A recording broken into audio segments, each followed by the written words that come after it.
दोस्तों स्वागत है आप सभी का आपके अपने यूट्यूब चैनल बीएस सेंटर में। ये आपका पॉलिटिकल साइंस मेजर 7 का एक मोस्ट इंपोर्टेंट क्वेश्चन है कि झारखंड में नक्सलवाद के उदय के कारणों की विवेचना करें। झारखंड में नक्सलवाद के उदय के कारणों की विवेचना करें। हमारे झारखंड में नक्सलवाद का उदय किन कारणों से हुआ है? कई सारे कारण हो सकते हैं जिसके कारण नक्सलवाद का उदय होता है, जैसे कि राजनीतिक कारण हो सकता है, सामाजिक कारण हो सकता है, विस्थापन हो सकता है, भूमि अधिग्रहण हो सकता है, ठीक है, असमानता हो सकता है, बेरोजगारी हो सकता है, सामाजिक उपेक्षा हो सकता है। कई सारे कारण हैं जिसके कारण झारखंड में नक्सलवाद का उदय हुआ है। तो इन सभी कारणों को हम लोग डिटेल में समझेंगे। अगर इसका आप लोग पीडीएफ चाहते हो तो आप लोग व्हाट्सएप ग्रुप को ज्वाइन कर लीजिएगा, लिंक आपको इस वीडियो के डिस्क्रिप्शन में मिल जाएगा। साथ में इसके लिए प्लेलिस्ट बना दी जो आपका पॉलिटिकल साइंस मेजर 7 है, इसका प्लेलिस्ट हम बना दिए, लिंक आपको इस वीडियो के डिस्क्रिप्शन में मिल जाएगा। तो जाइए जाकर के आप लोग तैयारी शुरू कीजिए। समझेंगे इस क्वेश्चन के आंसर को बिल्कुल आसान भाषा में, बिल्कुल सरल तरीके से समझ जाएंगे, ठीक है। 100% गारंटी कि आपको समझ में आ जाएगा। बस आपको वीडियो को अंत तक देखना, ऐसा नहीं कि आप 1 मिनट देख ले और फिर कमेंट करके बोले कि समझ में नहीं आया। पूरा वीडियो को आप लोग अंत तक देखिए, नहीं समझ में आता है तब आप कमेंट कीजिए कि आपको नहीं समझ में आया, ठीक है। चलिए शुरू करते हैं इस क्वेश्चन के आंसर को समझना। परिचय को एक बार हम लोग समझ लेते हैं।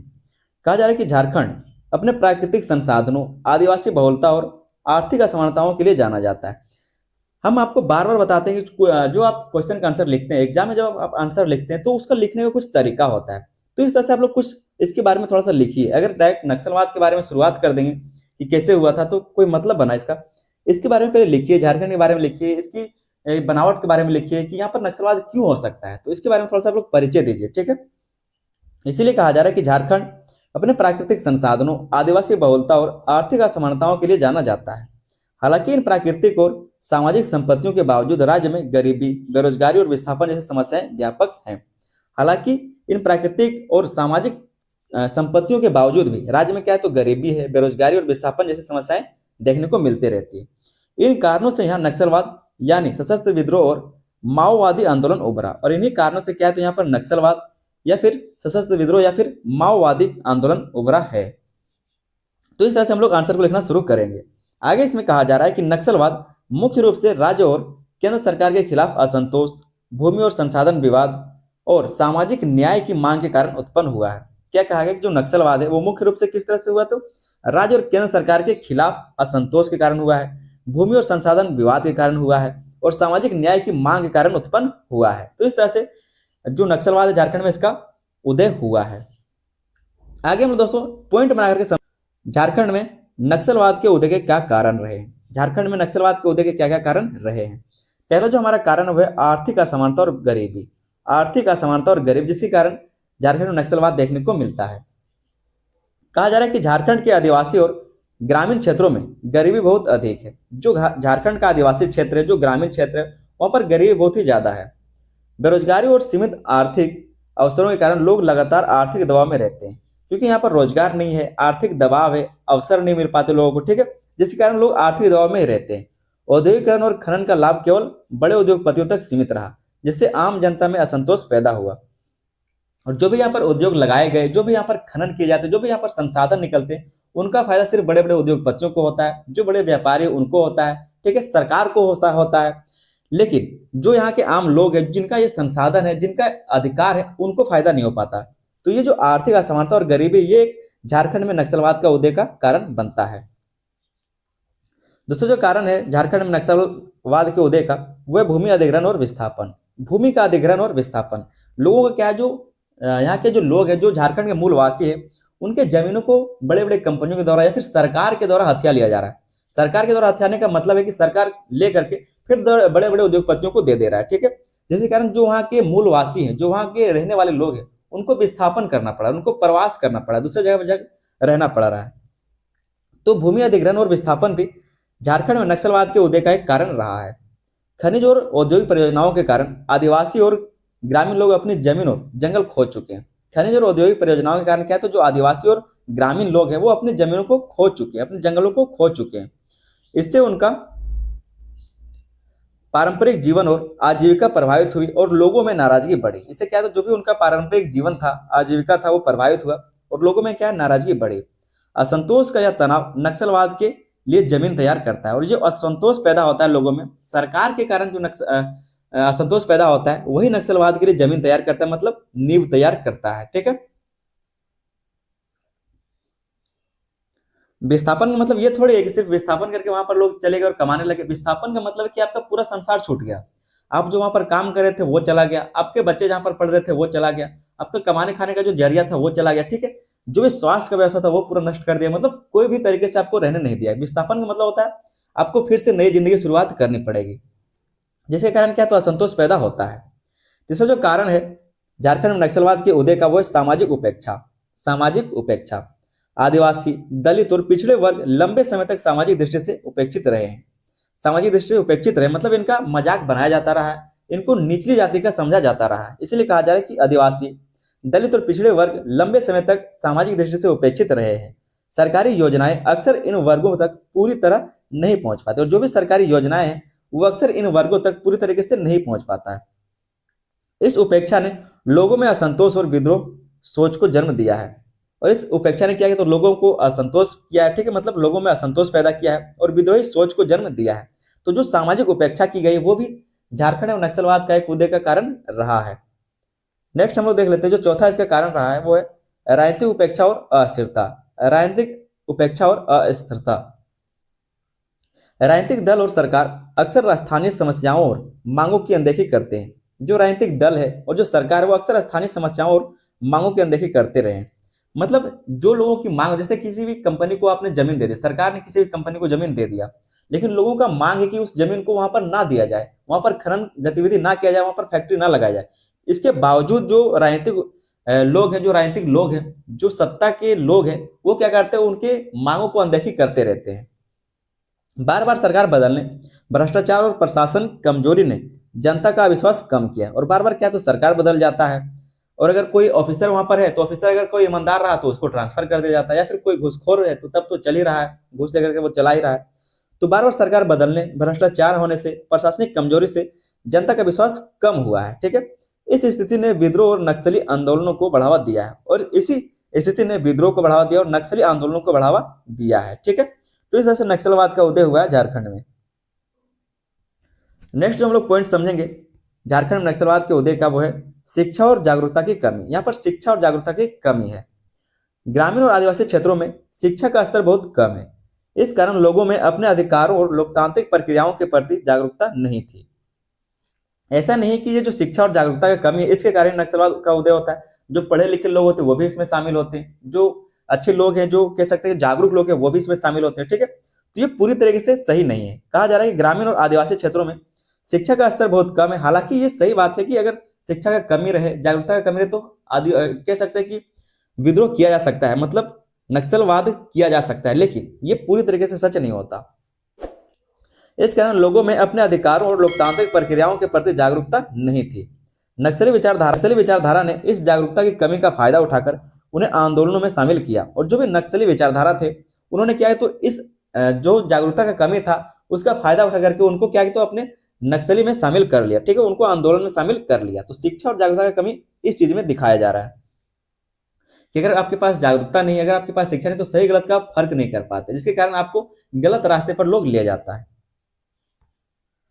छठा जो कारण है इसमें वह प्राकृतिक संसाधनों पर संघर्ष। प्राकृतिक संसाधनों पर संघर्ष, खनिज, जंगल और जल संसाधनों पर नियंत्रण को लेकर स्थानीय लोग और उद्योगों के बीच हमेशा संघर्ष रहा है। खनिज है, जंगल है, जल संसाधन है, उस पर नियंत्रण को लेकर स्थानीय लोग और उद्योगों के बीच हमेशा से संघर्ष रहा। यह संघर्ष आर्थिक और सामाजिक असंतोष को जन्म देता है, और यही जो संघर्ष है वो आर्थिक और सामाजिक असंतोष को जन्म देता है। नक्सलवादी आंदोलन ने इस संघर्ष को अपने हथियार और संगठन का आधार बनाया, और जो नक्सलवादी आंदोलन थे उसने इस संघर्ष को अपने हथियार और संगठन का आधार बनाया। जो भी प्राकृतिक संसाधन, जैसे कि हम आपको फिर से उदाहरण देते हैं कि जो भी जमीन प्राइवेट कंपनियों को बेच दिया जाता है वो वहां पर खनन गतिविधि कर सकते हैं, जो भी उसका मतलब प्रोजेक्ट वो काम करेंगे।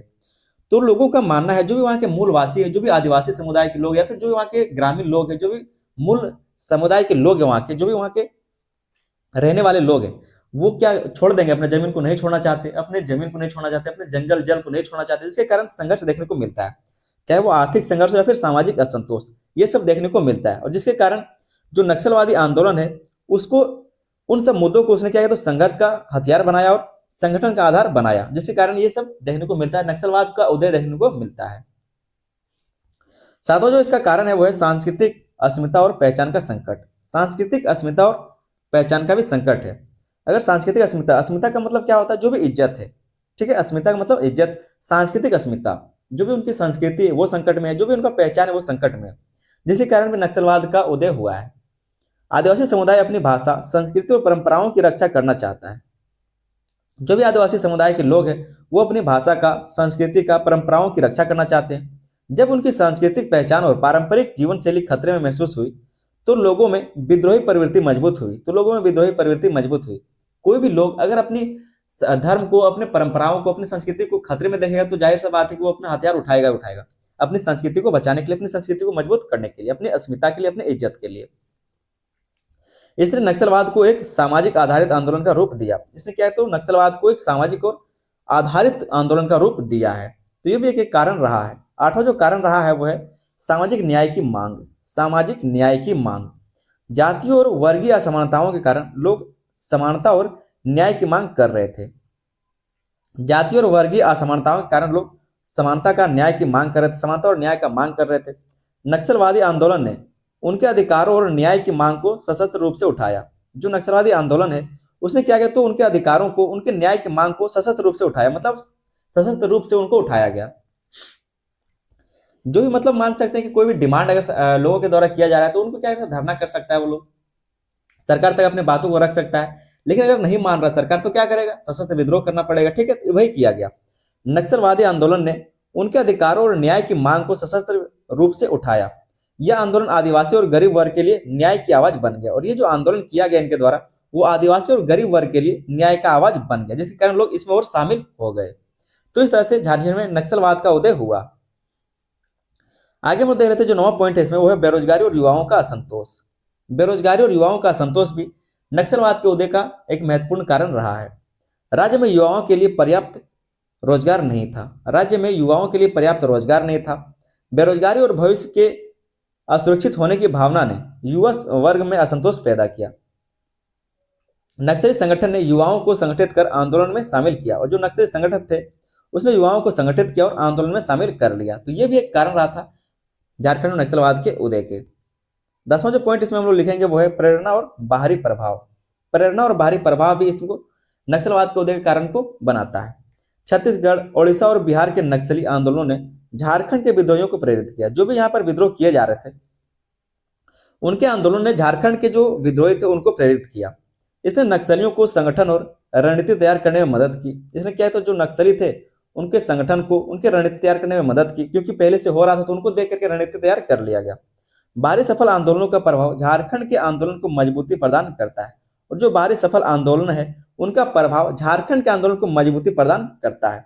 जिस तरह से देखा गया कि बाहरी राज्यों में, बाहरी क्षेत्रों में इस तरह का आंदोलन जो है उसका प्रभाव सफल रहा है, तो यहाँ जो झारखंड की आंदोलन उसको मजबूती प्रदान करता है। यहाँ पर देखेंगे वो है सर्वोच्च राजनीतिक और प्रशासनिक कमजोरी। सर्वोच्च राजनीतिक और प्रशासनिक कमजोरी, इस तरह से आप कुछ पॉइंट को लिख करके लिखेंगे, ठीक है, पॉइंट बना बना करके लिखेंगे। हम यहाँ पर 4 लाइन लिखा है, इसका मतलब ये नहीं कि आप ये 4 लाइन लिखिए, आप कुछ ज्यादा लिख दीजिए। अगर आपको 4 पेज लिखना है तो आप 4 पेज की तरह से लिखेंगे। तो सर्वोच्च राजनीतिक और प्रशासनिक कमजोरी भी रही है, जिसके कारण झारखंड में नक्सलवाद का उदय हुआ है। सरकारी नीतियों का सही ढंग से कार्यान्वयन नहीं होना, मतलब उसका लागू नहीं होना, और भ्रष्ट प्रशासन ने जनता का विश्वास कम किया है। लोगों ने महसूस किया कि लोकतांत्रिक प्रक्रियाएं उनके लिए समस्याओं का समाधान नहीं कर रही। लोगों को ऐसा लगा कि जो भी लोकतांत्रिक प्रक्रियाएं हैं, जो भी उनके लिए नियम लागू किए जाते हैं, जो भी उनके लिए नीति लाए जाते हैं, वो उनके लिए क्या है, तो उनकी समस्याओं का समाधान नहीं कर रहा। इस असंतोष ने नक्सलवाद को बढ़ावा दिया, और इसी असंतोष ने नक्सलवाद को बढ़ावा दिया है। नेक्स्ट हम लोग समझेंगे सामूहिक असंतोष और हिंसा का विकल्प। सामूहिक असंतोष और हिंसा का विकल्प। सामाजिक, आर्थिक, राजनीतिक और सांस्कृतिक असंतोष का मिश्रण नक्सलवाद के रूप में सामने आया। जो भी सामाजिक हो, आर्थिक हो, राजनीतिक और सांस्कृतिक असंतोष है उसका मिश्रण नक्सलवाद के रूप में सामने आया। यह आंदोलन स्थानीय लोगों के लिए अधिकारों, संसाधनों और पहचान की रक्षा का माध्यम बन गया। और ये जो आंदोलन है नक्सलवाद, वो स्थानीय लोगों के लिए अधिकारों का, संसाधनों की पहचान का और रक्षा का माध्यम बन गया। इस प्रकार नक्सलवाद झारखंड में असंतोष का परिणाम और सामाजिक न्याय की मांग का रूप बनकर उभरा। और इस प्रकार जो नक्सलवाद है वो झारखंड में असंतोष का परिणाम, मतलब जितने भी असंतोष थे उनका परिणाम बना, और सामाजिक न्याय की मांग का रूप बनकर के उभरा, और समाज की न्याय की मांग बनकर के समाज में उभरा है, ठीक है। तो इस तरह से झारखंड में नक्सलवाद का उदय हुआ। आगे हम लोग छोटा सा निष्कर्ष समझ लेते हैं। कहा जा रहा है कि झारखंड में नक्सलवाद का उदय सामाजिक, आर्थिक और राजनीतिक कारणों का परिणाम है। झारखंड में जो नक्सलवाद का उदय है वो सामाजिक, आर्थिक और राजनीतिक कारणों का परिणाम है। गरीबी, बेरोजगारी, भूमि अधिग्रहण, सामाजिक उपेक्षा, संसाधन संघर्ष और शासन की कमजोरी ने मिलकर यह आंदोलन जन्म दिया। ये जो आंदोलन इन सब कारणों से हुआ है। इससे स्पष्ट है कि नक्सलवाद केवल हिंसा नहीं बल्कि सामाजिक और आर्थिक असंतोष की अभिव्यक्ति है। क्या कहा जा रहा है कि इससे स्पष्ट है कि जो नक्सलवाद है वो केवल हिंसा नहीं बल्कि सामाजिक और आर्थिक असंतोष की अभिव्यक्ति है। अभिव्यक्ति का मतलब क्या है कि उसका रूप है। राज्य की राजनीतिक और प्रशासनिक नीतियां इन कारणों को समझकर ही नक्सलवाद को नियंत्रित और समाप्त कर सकती है। राज्य की जो राजनीतिक और प्रशासनिक नीतियां हैं वो इन कारणों को समझ करके ही जो नक्सलवाद है उसको नियंत्रित और समाप्त कर सकता है, अन्यथा नहीं कर सकता। ठीक है, तो इस तरह से आप लोग छोटा सा एक निष्कर्ष जरूर लिख दें अपने एग्जाम में, ताकि एग्जामिनर आपको 1-2 नंबर एक्स्ट्रा दे सके। ये क्वेश्चन आपका 15 नंबर के लिए बहुत ही ज्यादा इंपॉर्टेंट था। उम्मीद करते हैं समझ में आ गया होगा। चैनल पर नए तो आप लोग चैनल को सब्सक्राइब जरूर कर लीजिएगा। साथ में वीडियो पसंद आए तो वीडियो पर लाइक करें, अपने दोस्तों में इसको शेयर करना है। वीडियो को लाइक करना ना भूले, वीडियो को लाइक जरूर करें। आप लोग देख लेते हैं लेकिन ना उसको शेयर कर रहे हैं ना ही उसको लाइक करें, तो वीडियो को लाइक कीजिए, शेयर कीजिए और चैनल पर नहीं तो आप लोग चैनल को सब्सक्राइब जरूर कर लीजिएगा। कोई पैसा नहीं लगता, बिल्कुल फ्री, तो चैनल को आप लोग सब्सक्राइब कर लीजिए। मिलते हैं किसी अगले वीडियो में, तब तक के लिए धन्यवाद। जय हिंद।